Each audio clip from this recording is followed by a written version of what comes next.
Escherichia coli, the most famous bacterium in your intestines.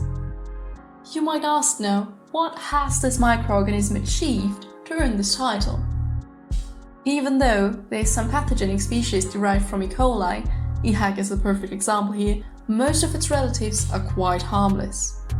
In fact, E. coli was one of the first organisms whose DNA has been completely decoded in the beginnings of DNA sequencing, a method to read each base of genetic information. Due to the extensive knowledge of E. coli, it became one of the most important host organisms for science. This allowed us to alter the DNA in a desired way. Hereby, we can improve E. coli's ability to produce proteins. Essential proteins like insulin can be synthesized in high amounts now because of its new qualities. Moreover, new genetic circuits and cascade reactions can be established in the cell. E. coli can be used to generate biofuel, pharmaceuticals, pigmentation, and nutrients. Furthermore, the examination of E. coli allowed scientists to gain further understanding of the essential building blocks of life. At this point, E. coli's abilities are only limited by scientists' imagination.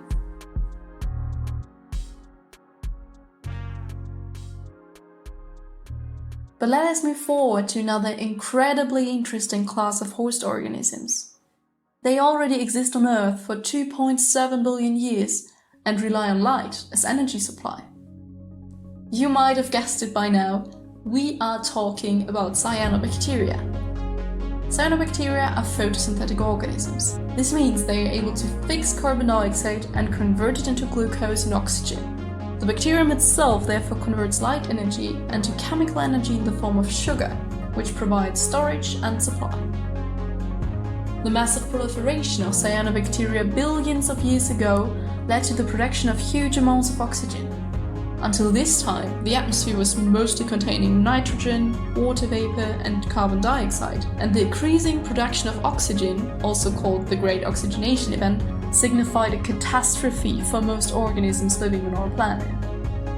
However, this event also marks the beginning of life as we know it today, which makes cyanobacteria fascinating subjects to study.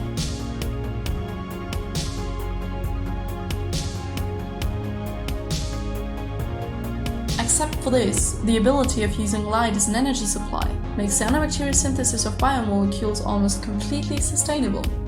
Although cyanobacteria can be challenging in lab work, using light to induce reactions, produce pharmaceuticals or renewable fuels inaugurates a promising field of research. These two model organisms have promising new applications for the future.